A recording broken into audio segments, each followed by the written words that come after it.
여러분들 오늘 하루 최고 은혜 받으시기 바랍니다. 아까 제가 기도에서도 설명드렸다시피 예배에 왔다라는 것은 은혜입니다.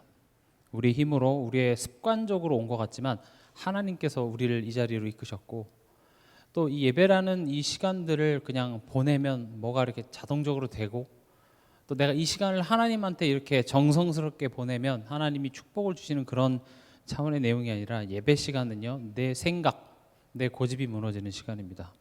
이 자리에 오시기 전에 어떤 사건이 있었던지 간에, 또 어떤 사건, 어떤 사람에 대해서 내가 어떤 생각이 있었던지 간에 예배 시간만큼은요, 내 그 생각이 틀릴 수도 있겠구나라는 것의 가능성을 열어두고 하나님 말씀을 듣는 시간입니다.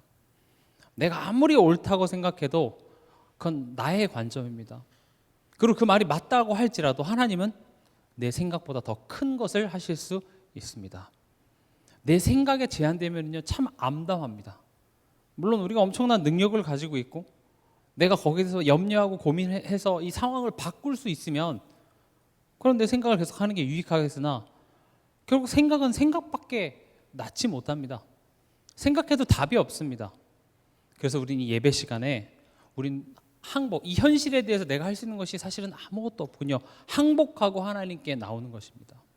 그리고 그 현실을 보는 새로운 관점으로 얻고, 내가 누군지, 또 하나님이 지금 내 인생에서 뭘 하고자 하시는지를 다시 한번 말씀을 통해서 듣고 그거 힘없고 우리 현실로 돌아가는 겁니다. 여러분, 교회는 물론 제가 신앙생활은 힘든 거라고 말씀드렸지만, 교회는 이렇게 내 힘을 빼는 곳이 아니라 힘을 주는 것입니다. 힘을 얻어서 우리가 진짜 받아야 될 훈련, 우리가 잘하고 우리가 성숙해질 수 있는 그 훈련을 잘 갈 수 있도록 도와주는 것이 교회입니다.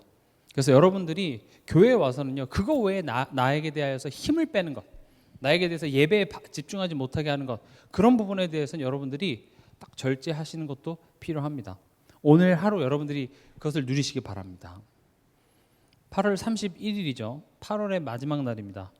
이 8월 키워드가 선한 싸움이었습니다. 신앙생활은 선한 싸움입니다.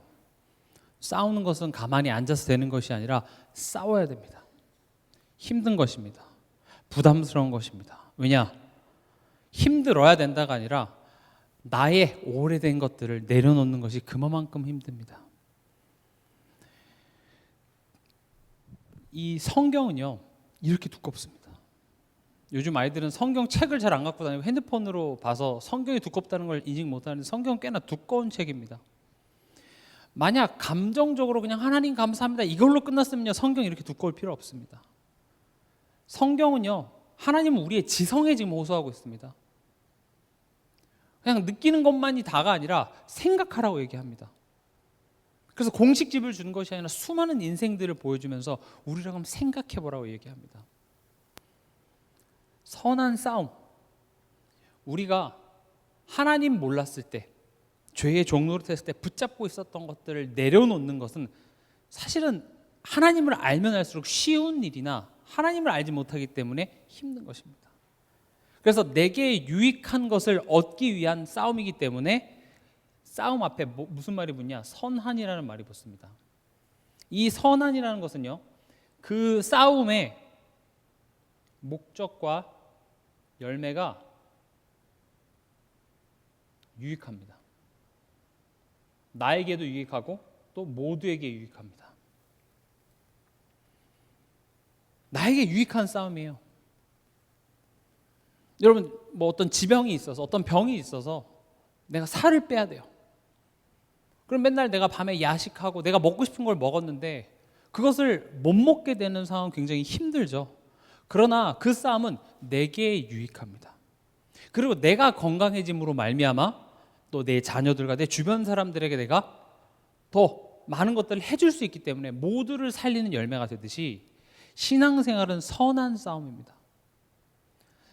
우리가 어떤 열심을 들여서, 공을 하나님께 들여서 그 정성이 하나님께 상달돼서 하나님을 기쁘시게 해서 복을 얻어내는 과정이 아니라, 애초에 우리는 하나님의 사랑 안에 있고 그 하나님의 사랑이 우리를 유익한 곳으로 이끌고자 하는데, 우리에게 워낙 옛것들이 덕지덕지 붙어있기 때문에 그것을 떼어내는 과정들이 그만큼 힘든 겁니다. 그래서 우리의 싸움은 선한 싸움입니다. 왜냐? 그 목적, 그 열매가 유익하기 때문에 그렇습니다. 아이들이 아침에 일찍 일어나서 학교 가고 시험 보고 이 모든 것들이 힘들지만 그 결과가 유익하기 때문에 그 매일매일이 선한 싸움이 되는 것처럼 우리의 신앙생활도 마찬가지입니다. 여기서 말하는 신앙생활은 하나님의 자녀가 됐지만 변하지 않는 나의 현실. 예수 믿는다고 하지만 가정에 돌아가면 똑같은 문제가 또 있고, 자녀의 문제, 배우자 문제, 건강 문제, 경제 문제, 좀처럼 나아지지 않는 현실 속에 하나님을 아버지라 부르면서도 변하지 않는 현실을 사는 것을 보고 신앙생활이라고 얘기합니다. 우리가 생각하는 신앙생활은 제자들이 상상했던 것처럼 예수님이 영광을 이루시면 나는 그 오른자리에, 나는 그 왼쪽 자리에 앉아서 어떤 권력을 나눠갖는 것쯤으로 우린 신앙생활을 생각하나, 예수님 뭐라고 합니까? 자기를 부인하고 제 십자가를 지라고 얘기합니다. 정말 너네가 내 좌에 내 우에 있고 싶어? 그럼 이제 죄수들처럼 십자가에 너네들이 못 박혀야 되는 건데. 그래서 예수님은 너네들이 그걸 감당하지 못한다 이렇게 얘기하시죠. 그러나요, 우리의 신앙생활의 목적, 그 열매, 그 끝은 굉장히 좋은 것입니다. 이 세상 그 어떤 것과도 비교할 수 없는 기쁨과 평안과 감사가 그 끝에는 우리를 기다리고 있습니다. 우린 그것을 소망하는 것입니다. 그래서 우리가 싸우는 싸움은요, 환경과 싸우는 게 아닙니다. 사람과 싸우는 게 아닙니다. 우리는 자꾸 사람과 싸웁니다. 이 환경을 어떻게 이겨내 보려고 합니다. 우리가 싸워야 될 싸움은요,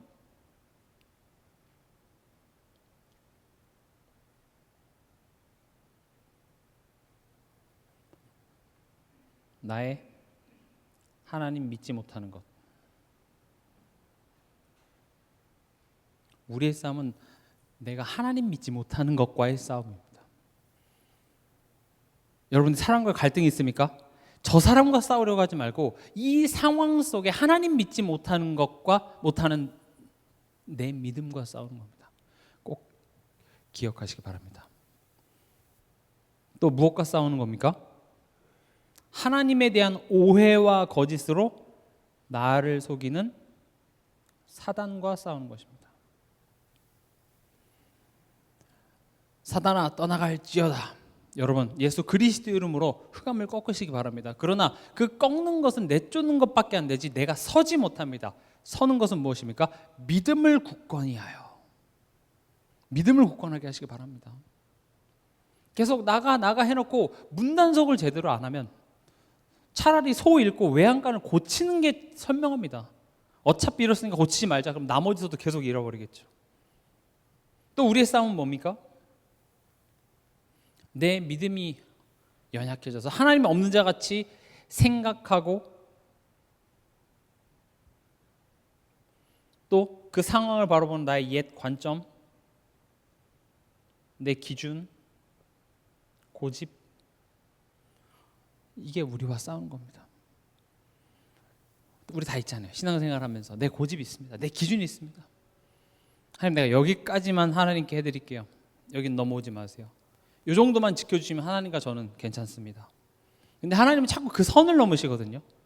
자꾸 하나님 여기까지만 했으면 좋겠는데 하는데 하나님은 그걸 자꾸 이렇게 건드세요. 그게 우리가 싸워야 될 싸움입니다. 그리고 이번 한 달 동안 그 싸움의 결론을 항상 예배라는 것으로 결론을 지었습니다. 왜냐? 오늘 말씀의 제목처럼 선한 싸움의 최고의 방법은 예배입니다. 오늘 지금 구역 공과의 내용도 마침 요한복음 4장입니다. 이 사마리아 여인이 예수님과의 만남 속에서 여러분들이 이제 이 본문을 읽어 보시면 잘 아시겠지만 갑자기 뜬금없이 예배하는 것에 대해서 나옵니다. 물 달라고 했더니 갑자기 여인의 남편 이야기가 나오고, 남편 이야기에서 예루살렘 성에서 예배를 드려야 되냐, 사마리아에 있는 그리섬 산에서 예배를 드려야 되냐, 이 이야기로 갑자기 이렇게 뜬금없이 자리가 옮겨지죠. 예배가 그만큼 지금 중요한 것입니다. 왜 이렇게 대화가 예배로 흘러갔는지에 대해서 오늘 한번 좀 보도록 하겠습니다. 예배란 뭐냐? 예배는요, 우리의 무능이 드러나는 자리입니다. 예배는 하나님 나 한 주간 동안 이렇게 거룩하게 잘 살았습니다. 내가 이렇게 깨끗한 옷을 입고 내가 한 주간 거짓말도 안 하고 나쁜 짓도 안 하고 남에게 피해도 안 주고 이렇게 기도도 열심히 하고 내가 이렇게 또 예배 자리에 나왔습니다가 아니라 예배는요 우리의 무능이 드러나는 자리입니다. 사마리아 여인이요 예수님이 처음에 말 거실 때는요 아무 일 없는 것처럼 그렇게 예수님께 나아갔죠. 물 달라고 하니까 뭐 그냥 일반 사람들처럼 어떻게 뭐 유대 남자가 나한테 말을 걸 수 있습니까? 이렇게 얘기하죠. 제 삶에 아무 문제도 없고요. 뭐 그냥 그럭저럭 잘 살고 있습니다. 저도 예전에는요 이렇게 좀 부자들이 많이 사는 그런 동네에 가보면요 다 행복해 보이더라고요.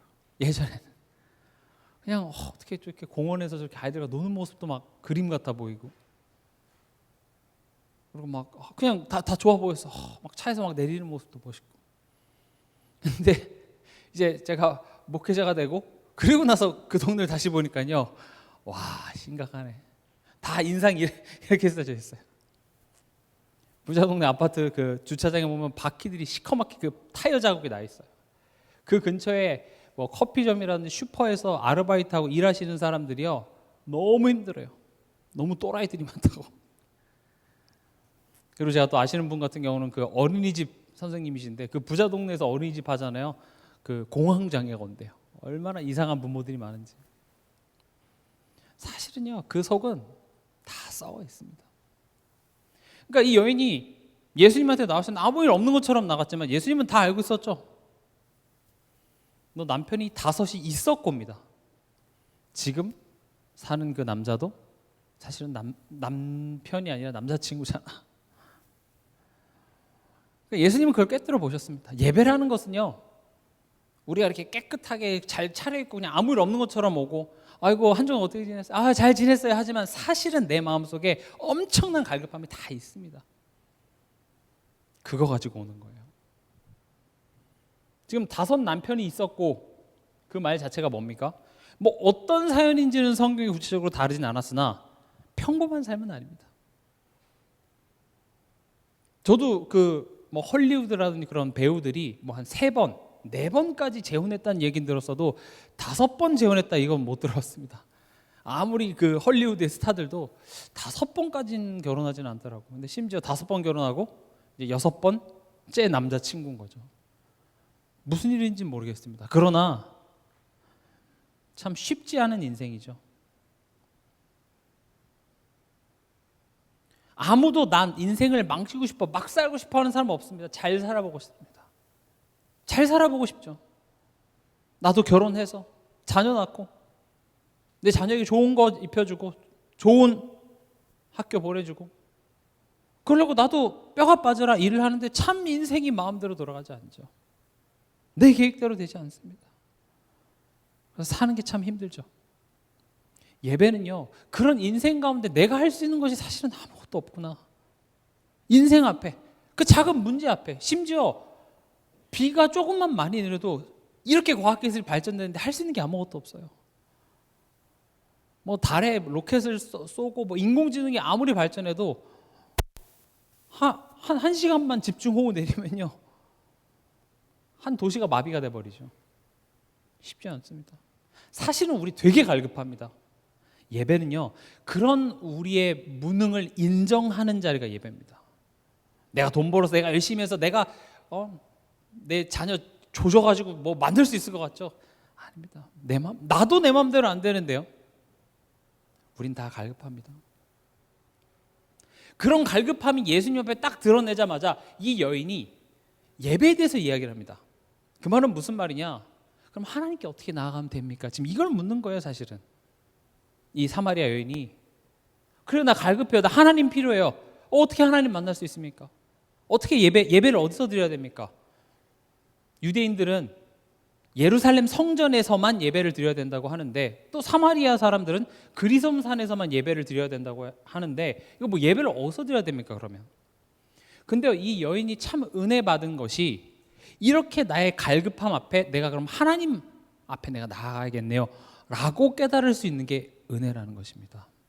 여러분이 힘들어서 이 자리에 나오셨습니까? 갈급해서 속상해서 이 자리에 나오셨습니까? 은혜인 것입니다. 그게 드러나고 안 드러날 뿐이지 우리 모두 다 속상한 게 많습니다. 슬픈 것도 참을 수 있습니다. 그런데 억울한 건 참기 참 힘들죠. 인생에 억울한 게 참 많습니다. 제가 여러분들께 한 사람 한 사람 인터뷰에서 억울한 거 뭐 있습니까? 그러면 뭐 스토리가 엄청 많이 나오시겠죠. 근데 무엇이 은혜냐? 나의 무능 앞에 하나님께 내가 엎드릴 수 있는 것. 은혜입니다. 우리 시편 51편 한번 같이 읽어보겠습니다. 시편 51편 17절입니다.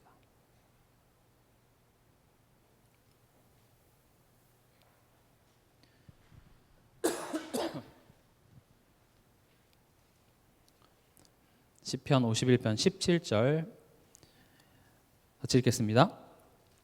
하나님께서 구하시는 제사는 상한 심령이라. 하나님이여 상하고 통회하는 마음을 주께서 멸시하지 아니하시리이다. 하나님이 원하시는 게 뭐라고요? 그 어떤 훌륭한 재물보다 상한 심령을 원하신다 이 말입니다. 하나님, 난 복음을 깨달았습니다. 하나님, 나는 복음을 완벽히 알았습니다. 날 축복해 주세요가 아니라, 하나님, 내가 또 한 주간 복음을 안다고 하면서도, 그렇게 신앙생활 오래 하고 성경에 대해서 많이 안다고 하고 목사라는 타이틀을 갖고 있으면서도 또 한 주간 내가 불신자와 별 다를 바 없이 살았네요. 하나님의 사랑을 힘입었다고 하면서도, 그걸 안다고 하면서도, 사람들한테는 입 바른 소리를 하면서도 또 내 삶 속에서는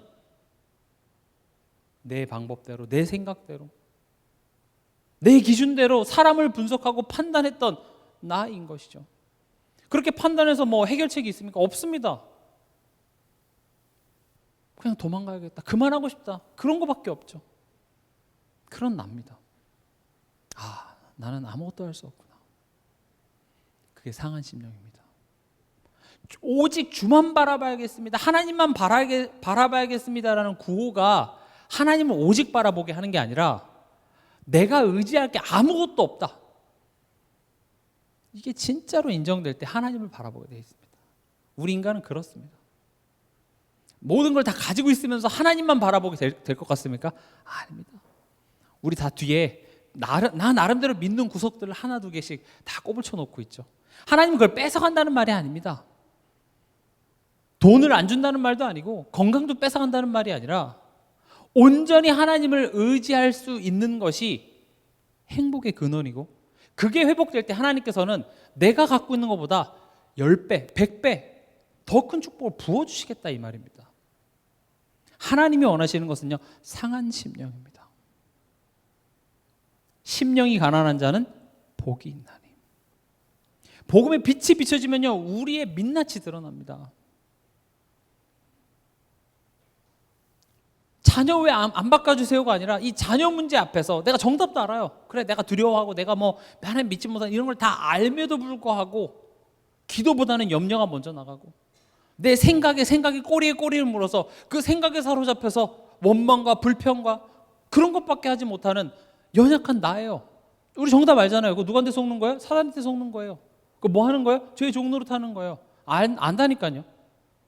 적어도 이 자리에 앉아 계신 분들은 이거 한 번 이상은 최소 들어보셨잖아요. 아는데요, 심지어 그 순간에 내가 지금 사단에 속는 건가 알아도 내 감정이 어떻게 그래도 그럴 수 있어 하면서 그걸 묵살해버리고 내 감정에 충실하죠. 근데 예배 자리에 와서 그제서야 다 그때를 돌아봅니다. 아, 난 무능합니다. 그게 상한 심령이에요. 나 도와주세요 하나님. 예배는 그런 시간입니다. 기도는 뭡니까? 제가 말씀드렸죠. 기도는 애초에 비는 겁니다. 눈을 감잖아요. 무릎을 꿇고 두 손을 모으고, 그 자체가 뭡니까? 포로가 항복했을 때 하는 행위가 기도하는 자세예요. 두 손을 든다든지 내 손을 결박하고 무릎 꿇고 난 아무것도 못하겠습니다, 당신에게 맡깁니다. 기도입니다. 내 방법대로 내 생각대로 했던 나의 삶에 대해서 내 자녀에 대해서, 내 배우자에 대해서. 주여 도와주시옵소서. 상한 심령입니다. 이게 축복입니다. 오늘 하루 예배를 통해서 여러분들에게 이런 상한 심령이 회복되어지시기 바랍니다. 이것이 축복입니다. 그래서 예배는요, 우리가 어디로 도망가거나 포기하거나 그런 게 아니라요, 무너진 대로 상처받고 주저앉은 그 모습 그대로 내가 서서 하나님께서 나를 만나주시는 것, 그걸 경험하는 시간이 예배입니다. 그래서 예배는 있는 모습 그대로 오는 겁니다. 바리새인들은 뭘 못했습니까? 나는 이번 한 주간 율법 잘 지켰으니까 하나님 나는 복 받을 만합니다, 이러고 왔다니까요. 우린 안 그런 것 같습니까? 내가 그렇다는 증거, 교회 와서 또 가정에서 상대방을 비판한다라는 것 자체가 적어도 나는 너보다 우월하다는 말입니다. 이게 잘못됐고 저게 잘못됐고, 물론 잘못된 거 이야기해야 되겠죠. 그러나 내게 상한 심령이 없다면 그것은 올바른 예배가 아닙니다. 오늘 구역공과 첫 번째 내용입니다. 예배는 아버지께 드리는 것.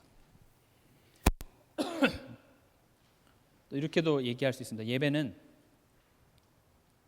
아버지를 아버지라 부르는 시간입니다. 말로만 아버지 이렇게 부르는 게 아닙니다. 아버지를 아버지로 알고 누리는 시간.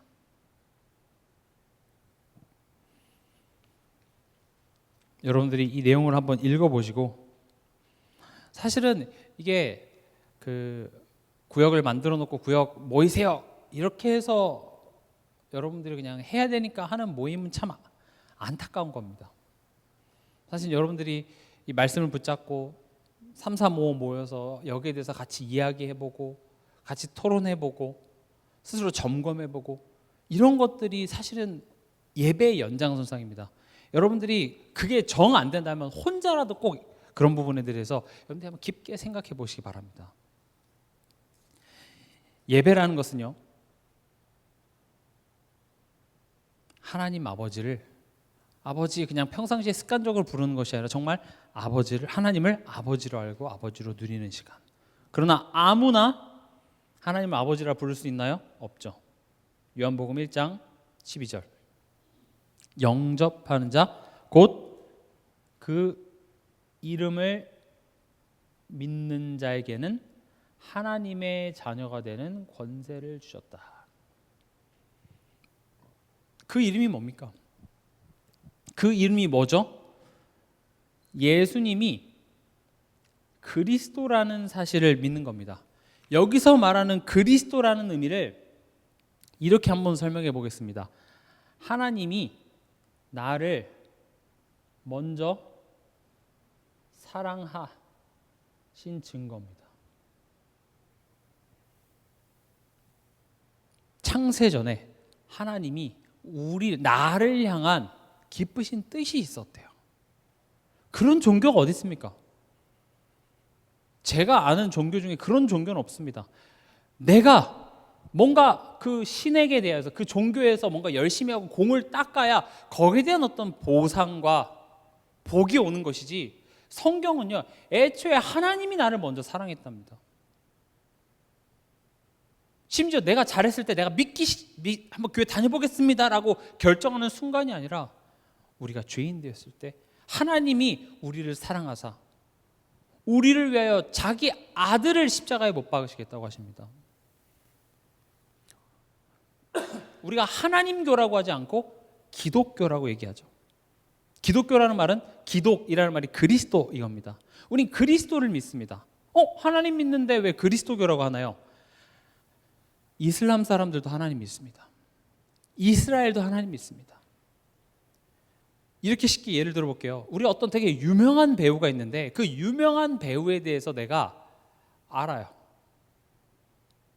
저는 이병헌을 압니다. 실제로 좀 미국 공항에서 이병헌을 본 적도 있어요. 근데 그 이병헌은 저를 몰라요. 이병헌의 키도 알고 그리고 프로필 조사하면 알 수 있죠. 근데요, 어느 날 그 이병헌이 저희 집에 찾아온 겁니다. 저희 집에 찾아와서 나랑 김치찌개 먹자, 나랑 어디 여행 가자, 나랑 사우나 가자. 그렇게 여행도 한번 다녀오고 일본 여행도 같이 다녀오고, 그렇게 사귄 그 관계 속에서 그 사람을 안다라는 것은 아예 다른 이야기죠. 이병헌이 또 저를 마음에 들어 해서 막 제 생일날 뭐 선물도 주고, 돈 많으니까 뭐 좋은 막 선물도 막 사주고, 그런 관계 속에서 제가 이병헌을 안다. 그것은 그냥 여러분들이 이병헌을 아는 것과는 질적으로 다른 것처럼, 하나님이 계신다, 하나님이 뭐 창조주다, 이거 알 수 있어요. 근데 그 하나님이 나를 사랑하신다, 여기에 대한 증거가 뭡니까? 육신의 몸을 입고 이 땅에 오셔서 나를 위해 십자가에 죽으신 겁니다. 우린 그냥 막연한 어떤 조물주를 믿는 것이 아니라 그 창조주 되신 하나님께서 나를 택하시고 나를 위해서 십자가에 죽기까지 사랑하신, 나에 대한 하나님의 사랑을 확증하신 그 그리스도를 통하여 하나님을 믿는 것입니다. 이건 다른 이야기입니다. 내가 이병헌을 안다와 이병헌과 놀러 다니면서 같이 찍었던 수많은 사진들을 갖고 있는 내가 이병헌을 안다는 것은 다른 의미인 것처럼, 그래서 기독교입니다. 하나님이 나를 사랑하신다라는 막연한 내용이 아니라 그 사랑의 가장 진한 증거가 바로 예수 그리스도입니다. 그 이름을 믿는 자라는 말이 뭡니까? 예수를 통하여서 내가 너를 얼마나 사랑하는지를 증명해낸 그 사실을 아는 자, 그것을 믿는 자는 누구라는 겁니까? 하나님의 자녀라는 겁니다. 내가 믿었고가 아니라 내게 믿음이 있다라는 것 자체가 하나님이 나를 먼저 사랑하셨다는 겁니다. 오늘 또 여러분 나에게 들려주시기 바랍니다. 이 세상 그 어떤 누구도 나를 끝까지 믿어줄 수는 없습니다. 내 배우자요? 이혼 많이 하시더라고요. 슬슬 이제 제 친구들이 이혼했다는 소식이 들려오기 시작해요. 참 이혼 많이 합니다. 결혼할 때 한 3년 뒤에 이혼할까? 할 수도 있을 것 같은데 이렇게 하는 사람은 없죠. 평생 너와 뭐 함께한다 이렇게 하지만 사람 믿을 게 못 됩니다.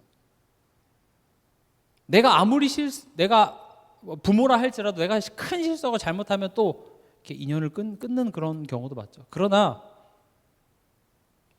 내가 뭘 하든지 간에, 극단적으로 해서 내가 무슨 이상한 짓을 하든지 간에 나에 대해서 오래 참으시는 분은 한 분밖에 없습니다. 하나님이십니다. 이 말에 위로받고 이상한 짓 하라는 말이 아닙니다. 하나님은 우리 위해서 오래 참으십니다. 이 세상에 누군가는 나에 대해서 변함없이 믿을 만한 한 분이 나를 사랑하신다는 그 사실 여러분들이 기억하면 굉장히 든든합니다. 그래, 맞아, 하나님 한 분밖에 없어.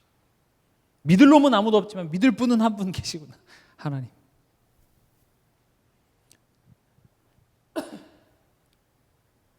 로마서 8장 우리 한번 같이 찾아보겠습니다.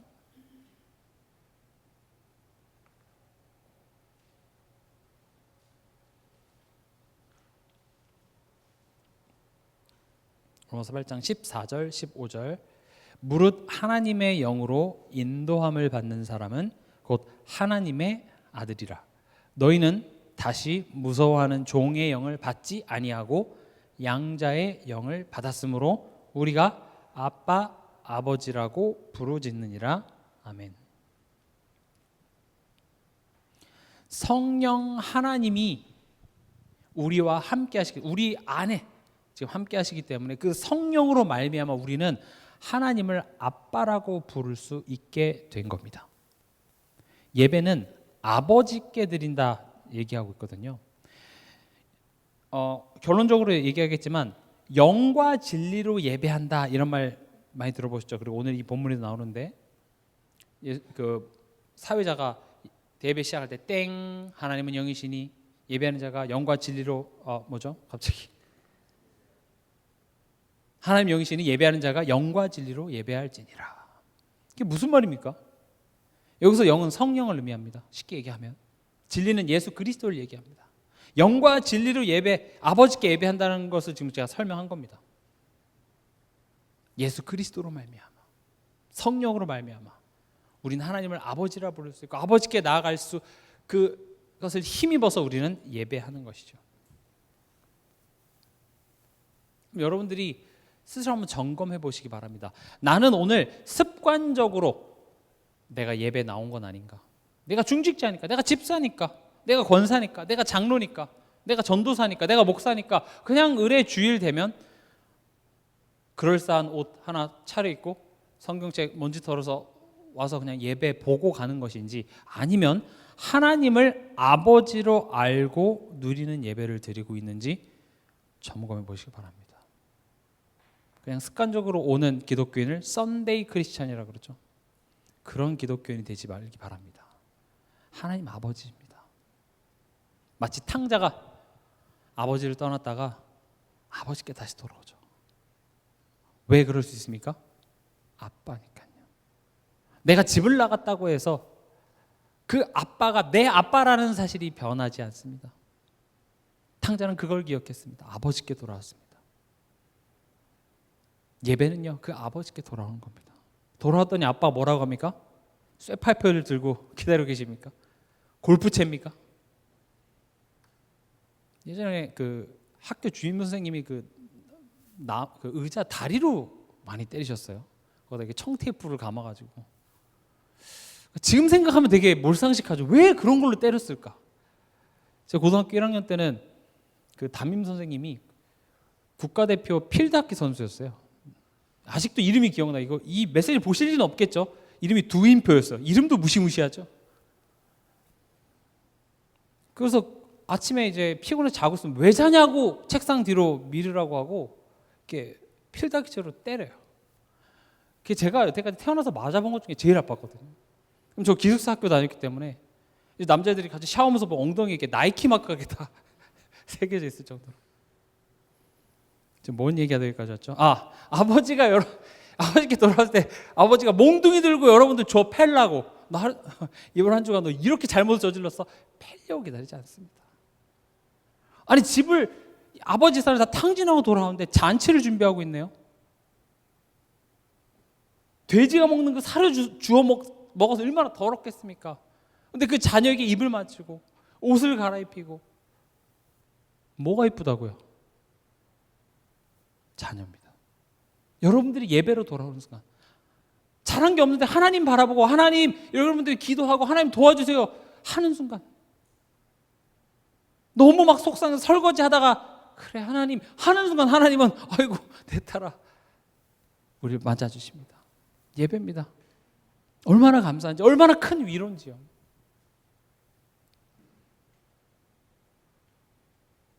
세 번째로요, 구역 공간은 두 번째 내용입니다. 예배는 드리는 대상을 올바로 아는 것.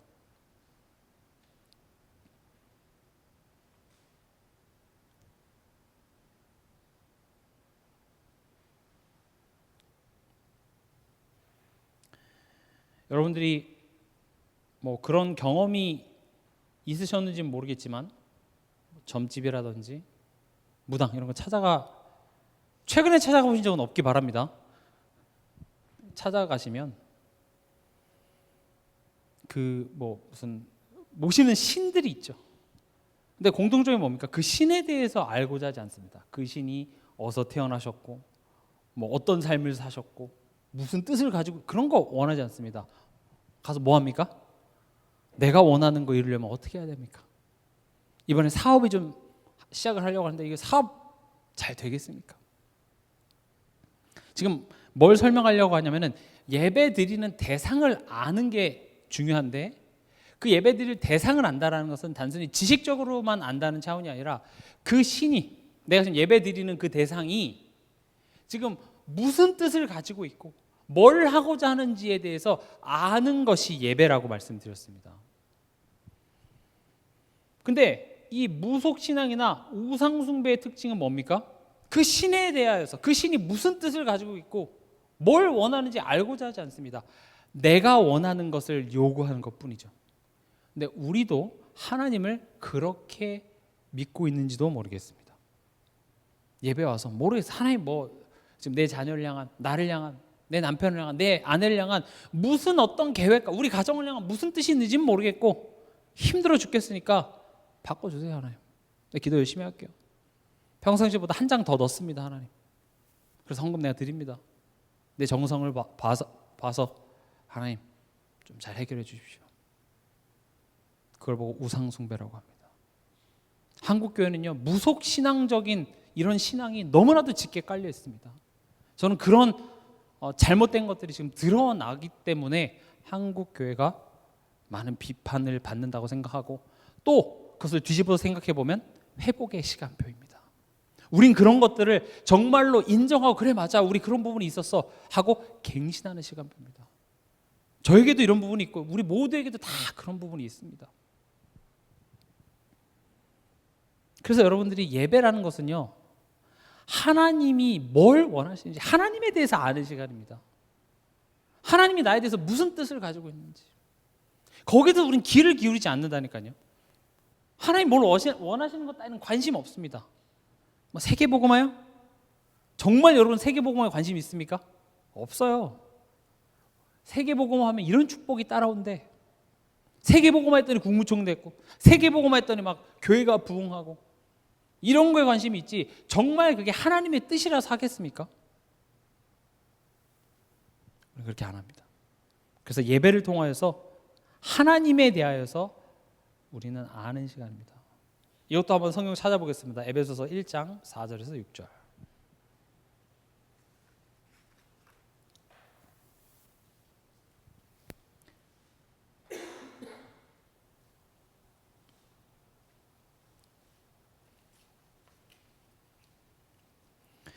같이 읽겠습니다. 곧 창세전에 그리스도 안에서 우리를 택하사 우리로 사랑 안에서 그 앞에 거룩하고 흠이 없게 하시려고 그 기쁘신 뜻대로 우리를 예정하사 예수 그리스도로 말미암아 자기의 아들들이 되게 하셨으니 이는 그가 사랑하는 자 안에서 우리에게 거저 주시는 바 그의 은혜의 영광을 찬송하게 하려는 것이라. 아멘.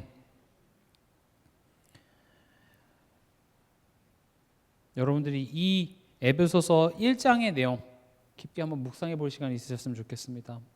하나님께서 우리를 택하시고 우리를 아들 되게 하신 이유는 이 6절부터가 나옵니다. 이는, 이 문장이 이는 왜냐하면 이렇게 앞에 내용의 그 이유는 그게 이는으로 받아지는 거죠.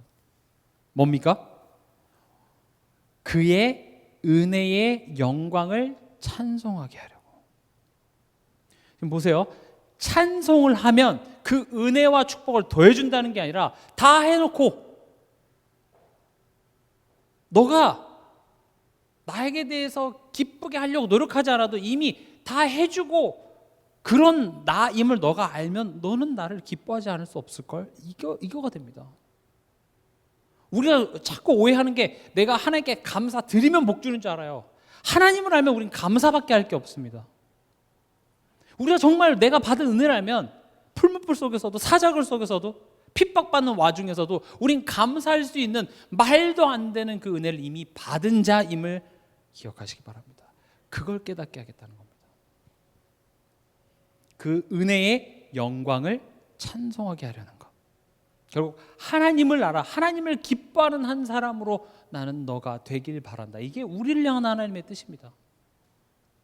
그렇게 되어지는 과정 속에서 하나님이 그 기쁨의 열매를 나를 통해서 다른 사람들에게 드러내는 것, 전도, 이렇게 얘기합니다. 지난주에는 우리가 전도에 대해서 좀 생각해 보는 시간이었다면 이번 주는 예배에 대해서 좀 생각해 보는 시간입니다.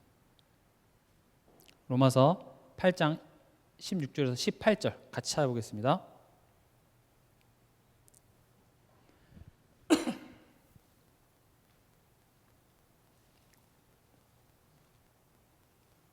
같이 읽겠습니다. 성령이 친히 우리 영과 더불어 우리가 하나님의 자녀인 것을 증언하시나니 자녀이면 또한 상속자 곧 하나님의 상속자요 그리스도와 함께한 상속자니 우리가 그와 함께 영광을 받기 위하여 고난도 함께 받아야 할 것이니라. 생각하건대 현재의 고난은 장차 우리에게 나타날 영광과 비교할 수 없도다. 아멘.